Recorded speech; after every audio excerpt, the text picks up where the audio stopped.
तुकाराम मुंढेंच्या एफडीएने आता बॉलिवूड सेलिब्रिटींकडे कारवाईचा मोर्चा वळवलाय।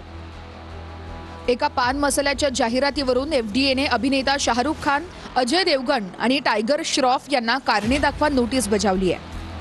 13 जुलै 2026 रोजीच्या आदेशानुसार महाराष्ट्रामध्ये पान मसाल्याचे उत्पादन, साठवणूक, वाहतूक, वितरण आणि विक्रीवर 1 वर्षासाठी बंदी घालण्यात आली आहे। या पार्श्वभूमीवर एफडीएने तिन्ही अभिनेत्यांना जाहिरातीतील त्यांच्या भूमिकेबद्दल स्पष्टीकरण देण्यास सांगितलं आहे। या नोटीसला आता अजय देवगण, शाहरुख खान आणि टायगर श्रॉफ काय उत्तर देणार हे पाहणं औत्सुक्याचं ठरणार आहे। राज्यामध्ये एफडीएकडून तंबाखू आणि निकोटीन युक्त गुटखा पान मसाला विरोधातील कारवाई तीव्र करण्यात आलेली आहे। त्यामुळे प्रतिबंधित उत्पादनांच्या संघटित नेटवर्कवर कारवाईसाठी पोलिसांच्या मदतीने मकोका अंतर्गत कारवाईचीही तयारी सुरू आहे। त्यातच तिन्ही अभिनेत्यांना ही नोटीस बजावण्यात आल्यानं चर्चा रंगल्या आहेत। मात्र या कारवाईवरून शरद पवारांचे राष्ट्रवादीचे आमदार रोहित पवार यांनी गंभीर प्रश्न उपस्थित केलेत, तर भाजप आमदार राम कदम यांनी या कारवाईचं समर्थन केलंय।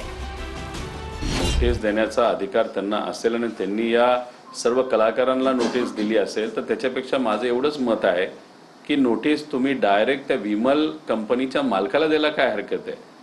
बनवतात कोण? विमल। आणि मग विमल तिथं बनवत असेल, नाहीतर त्याचे जे कोणी मोठे व्यावसायिक आणि खूप मोठ्या प्रमाणात पैसे कमवणारे लोक असतील त्यांच्यावर नोटीस देण्यापेक्षा कलाकारांना तुम्ही नोटीस देत असाल, त्यातून तुमची अपेक्षा आहे का की कलाकारांनी तुमच्या ऑफिसमध्ये यावं, हिअरिंग करावं? आणि मग ह्या सगळ्या ज्या गोष्टी होणार असतील तर ते योग्य नाही। मालकावर डायरेक्ट कारवाई त्या ठिकाणी करायला काय हरकत नाही। शाहरुख खान ने, अजय देवगन ने ये सोचना चाहिए कि किस चीज का आप एडवर्टाइजमेंट कर रहे हो। ऐसे कौन सी पैसे की आपको कमी है? आपको फॉलो करने वाले करोड़ों करोड़ों युवा है।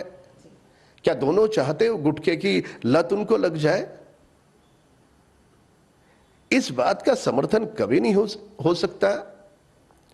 यदि उनको इस देश के प्रति प्रेम है, आदर है, सम्मान है युवाओं के प्रति, तो उन्होंने इस प्रकार के एडवर्टाइजमेंट को सामने से ही ठुकरा देना चाहिए।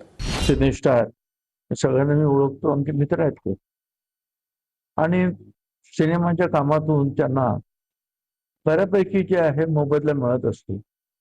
त्यांनी अशा प्रकारच्या ज्या आहे त्या जाहिराती घेऊच नाही। पान मसाला तंबाखू हे ते ज्याची लोकांना सवय लागते किंवा आरोग्याला सुद्धा अनेक वेळा ते घातक ठरतं, अशा जाहिराती त्यांनी नाकारल्या पाहिजे। अशा जाहिराती नाकारलेले काही मोठे आर्टिस्ट सुद्धा आहेत